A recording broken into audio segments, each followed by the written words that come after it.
Rasulullah sallallahu alaihi wasallam jalisul kubara wa sairul ulama wa khalitul hukama.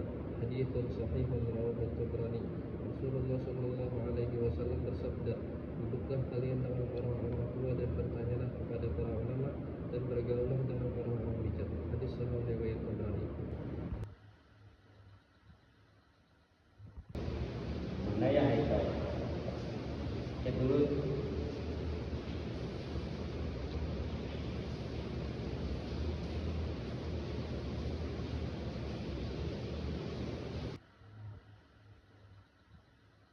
Oh, di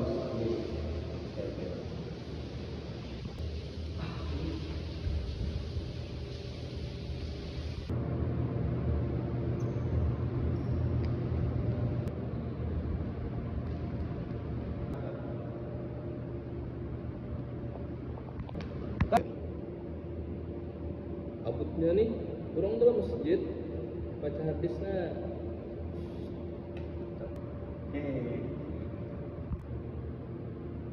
Ngapain kamu kan?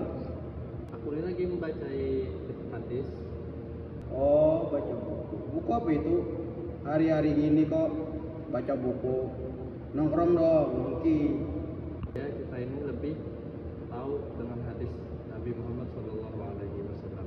Jangan hanya kita itu menongki aja.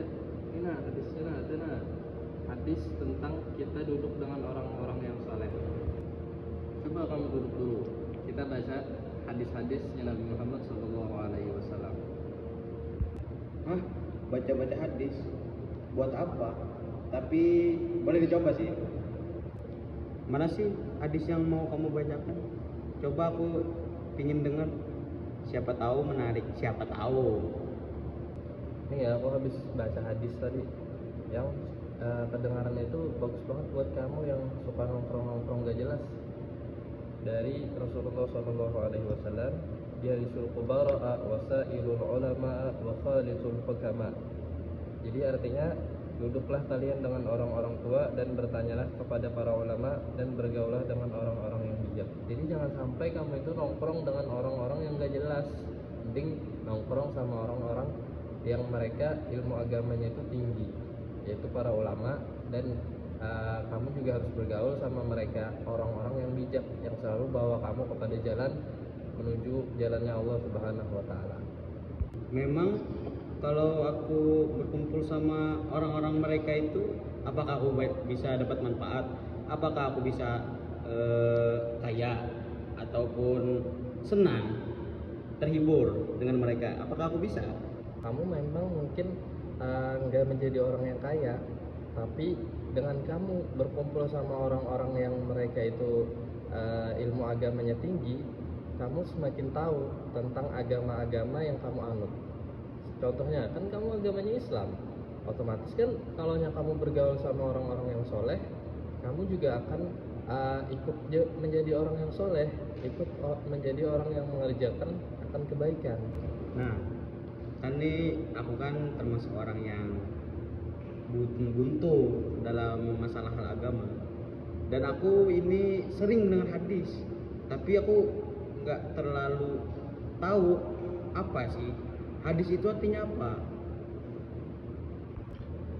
Jadi hadis itu adalah perbuatannya Nabi, perkataannya Nabi, atau sesuatu ya pekerjaan lah yang sering dilakukan oleh Nabi, lalu dilihat oleh sahabat, apa yang dicatatkan oleh Nabi dicatat oleh sahabat, dihafal oleh sahabat, sehingga hadis itu ada dan bisa menjadikan referensi hukum daripada Al-Quran. Misalkan nih, ketika kita ada perintah sholat, aqimus sholat wa atuz zakat, kita nggak tahu bagaimana caranya sholat dan caranya membayar zakat. Nah, dengan hadis itulah Nabi Muhammad menjelaskan bagaimana caranya kita sholat, bagaimana caranya kita berzakat. Hah? Apa tadi? Nggak dengar sih. Makanya kamu dengerin, jangan cuma main game. Gak ada faedahnya main game. Nah, sini aku jelasin lagi ya. Jadi hadis itu perkataan, perbuatan, ataupun sesuatu pekerjaan lah yang sering dilakukan oleh Nabi Muhammad. Jadi terus sahabat mencatat, mengingat apa yang dilakukan oleh Nabi Muhammad SAW, itu adalah hadis. Ya, maaf, maaf. Ya nggak apa-apa, FK. Iya. Aku ingin betul-betul ingin tahu seberapa menarik. Oke. Oh, jadi hadis itu kan perkataan, perbuatan atau apa tadi? Pekerjaan dari Nabi itu. Apanya yang didengar oleh sahabat dan dikumpulkan oleh sahabat. Oh, jadi gitu. Tadi kan kamu bacakan hadis kan tentang apa itu tadi? Tentang duduk apa bersama ulama tadi, orang tua dan lainnya. Itu kan sudah dikumpulkan. Jadi itu kan anggapannya perkataan Nabi kan hadis itu. Nah, sekarang aku mau nanya, bagaimana caranya seseorang itu percaya bahwasanya itu betul-betul perkataan Nabi, sedangkan Nabi Muhammad SAW itu kan telah wafat beberapa tahun yang lalu, bahkan beberapa ribu tahun yang lalu. Itu nah, walaupun aku buntut dalam agama, tapi aku kan tetap tahu kan, karena kan Nabi Muhammad kan Nabi orang Islam kan, bikin KTP kan KTP-nya agama Islam. Dan aku turun temurun di agama Islam, alhamdulillah gitu kan. Kamu ini itu doang udah tahu. Jadi hadis itu ada beberapa tingkatan, dan gak sembarang orang juga yang bisa ngeriwayatin suatu hadis. Jadi hadisnya itu harus bersambung sanadnya sampai Nabi Muhammad, matanya harus benar, isi matanya itu tidak bertentangan gitu dengan Al-Quran. Nah, itu adalah salah satu cara mengetahui hadis yang betul. Nah, ada juga beberapa ada tingkatannya lah hadis itu. Ada hadis sahih, hadis dhaif, hadis hasan li ghairi, hadis hasan li dzati. Itu mereka itu mempunyai masing-masing kriteria yang harus dipenuhi untuk mencapai hadis tersebut. Jadi mereka yang meriwayatkan hadis itu harus mempunyai syarat-syarat. Salah satunya itu hafalannya yang kuat. Mereka itu harus memiliki hafalan yang kuat, sehingga ketika mereka mendapatkan hadis dari gurunya, mereka ingat bahwa itu adalah hadis. Dan mereka juga harus terhindar daripada ilat. Ilat itu artinya kecacatan. Mereka tidak boleh mengerjakan satu dosa kecil pun, bahkan satu dosa berdusta pun untuk kebaikan mereka tidak boleh melakukannya. Kalau mereka melakukan, maka tingkatan hadisnya itu menjadi berbeda. Yang asalnya sahih bisa menjadi hasan, yang asalnya hasan bisa menjadi dhaif. Oh, jadi tingkatan hadis itu ada 3 ya.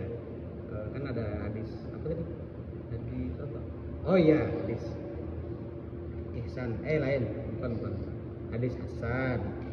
Hadis hasan. Oh, bukan. Yang pertama hadisnya hadis sahih. Hadis hasan, baru hadis dhaif. Nah, kan aku kan belum tahu tuh antara 3 itu tingkatan hadis itu. Coba jelaskan apa sih perbedaannya yang mudah saya pahami. Nah, bagaimana? Jelaskan. Jadi untuk hadis sahih itu kita bisa memakainya untuk menjadi referensi hukum. Ketika Nabi ada bersabda, kita bisa memakai itu sebagai hukum. Nah, sedangkan hadis hasan ini masih diragukan apakah bisa dijadikan sebuah hukum, sebuah hujjah atau tidak.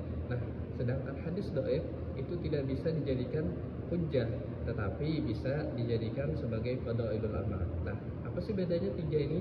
Yang pertama, hadis sahih itu sudah murni hadisnya daripada Nabi, yaitu tadi kan aku udah sebutin syarat-syarat perawi yang bisa meriwayatkan hadis tersebut menjadi sahih, yaitu dia tidak ada kecacatan, tidak pernah berdusta, tidak pernah mengerjakan maksiat, dan ittisalu sanadhu, yaitu bersambung sanadnya sampai kepada Nabi Muhammad SAW. Nah, hadis hasan lagi itu masuk juga sebetulnya, ada yang hadis hasan lidzati, ada hadis hasan li ghairi. Nah, itu juga berbeda.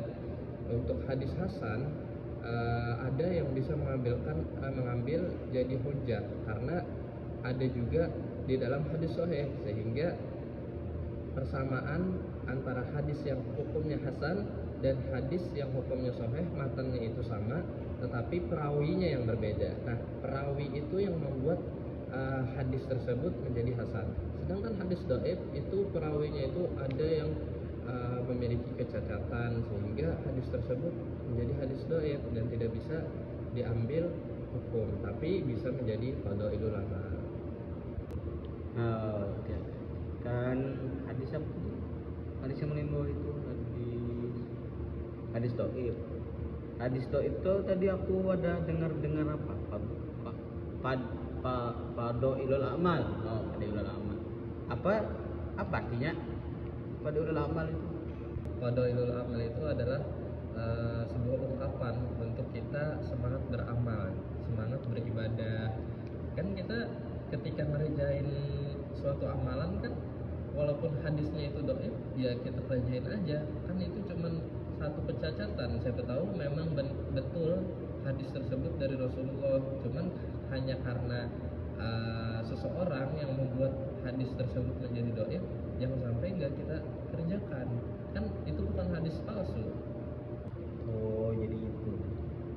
Terus ada nggak sih contoh hadis sahih yang mana hadis itu sering kita kerjakan gitu? Aduh, panas banget nih. Kamu banyak banget pertanyaannya. Oh, ya udahlah, yang gue jawab ya. Yang terakhir nih, hadis dhaif yang sering kita kerjakan itu banyak.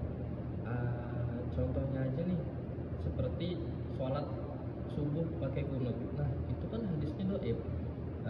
Hadisnya itu Rasulullah itu setiap sholat subuh beliau mengerjakan kunut sampai akhir hidup beliau. Nah, itu hadisnya itu dhaif, tapi sering kita kerjakan. Kenapa? Karena kita kan nggak tahu, tadi aku bilang, apakah hanya karena satu orang membuat hadis tersebut jadi dhaif, padahal hadisnya itu betul gitu. Nah, jadi kamu ngerjain nggak subuh pakai kunut? Oh, jadi yang selama ini kulakukan itu aku mengamalkan hadis itu ya. Oh, aku sering bukan sering sih. Aku memang orang yang ketika subuhnya pakai kunut gitu. Bahkan aku kadang sholat duha bisa pakai kunut juga karena paham aja kan. Ya. Itu mah bukan sholat duha pakai kunut, emang kamu aja bangunnya telat. Wih, menarik juga sih belajar hadis. Boleh aku pinjam nggak bukunya? Enak aja. Hadis ini itu harus belajar dengan gurunya. Jangan sampai kamu karena cuma baca satu dua hadis menjadi ulama. Jangan sampai hanya karena modal Google, modal ChatGPT kamu jadi ulama dengan membaca hadis. Kamu harus punya guru yang sesuai dengan kriteria daripada syarat sah untuk menjadi perawi hadis. Itu tadi aku sampaikan juga, harus bersambung sanadnya. Jadi gurunya itu harus jelas, jangan sampai pilih guru itu yang cuma modal Google, modal ChatGPT, modal Gemini atau modal AI lainnya. Jadi kamu harus pakai kitab belajarnya, ada kitabnya, yaitu banyak sih kitab-kitab hadis. Contohnya itu hadis Sahih Bukhari, Sahih Muslim, ataupun Sahih yang lainnya. Kamu juga harus mengikuti guru yang betul. Oh, jadi gitu ya, nggak sembarangan ya belajar. Jadi kalau misalkan susah nyari gurunya, di mana ya aku belajar? Kira-kira? Aduh, kamu itu malas banget sih untuk cari-cari. Kan ada sekarang zaman canggih, banyak di live streaming, yang dimana di live streaming itu kita bisa hadir ke tempat tersebut. Banyak sekarang guru-guru yang mereka udah betul pengajarannya betul, tata cara mengajarnya betul. Ada yang sambil bercanda untuk merefreshing otak daripada murid-muridnya belajar. Ada majelis taklim di zaman sekarang. Nah, sekarang kamunya sendiri aja sih yang harus ada semangat untuk hadir di dalam majelis taklim, di dalam belajar untuk menjadi lebih baik. Oh, ya betul juga sih. Kamu kan sering kan ke majelis itu ya? Ya. Boleh nggak aku ikut kamu? Kira-kira hari apa itu? aku bisa ikut kamu ke majelis untuk membuka wawasan aku, karena aku kan alhamdulillah tersadarkan oleh dirimu. Oh boleh banget sih kalau kamu mau. Aku sering di setiap malam Jumat sih ke majelis taklim. Kalau kamu mau ikut, boleh nanti kamu chat aku aja di WA untuk kita hadir majelis bareng. Jangan cuman mabar main bareng, main game bareng. Mabar itu majelis bareng. Hai. Wah, kelas abangku. Wah, kita menjadi pemuda yang keren, akan tetapi kerennya itu bukan dari segi tampilan, akan tetapi kerennya versi Islami. Nah, selain kita kebanyakan untuk refreshing diri, untuk apa-apa itulah kita juga dapat ilmu juga ya. Oh iya betul juga, daripada aku jalan-jalan nggak jelas, lebih baik aku ikut kamu aja. Oke, terima kasih ya Al. Ya, yaudah kalau gitu kita pulang aja karena hari ini hari Jumat, jadi kita harus sholat Jumat. Oh iya hari Jumat ya. Ya. Terima kasih ya.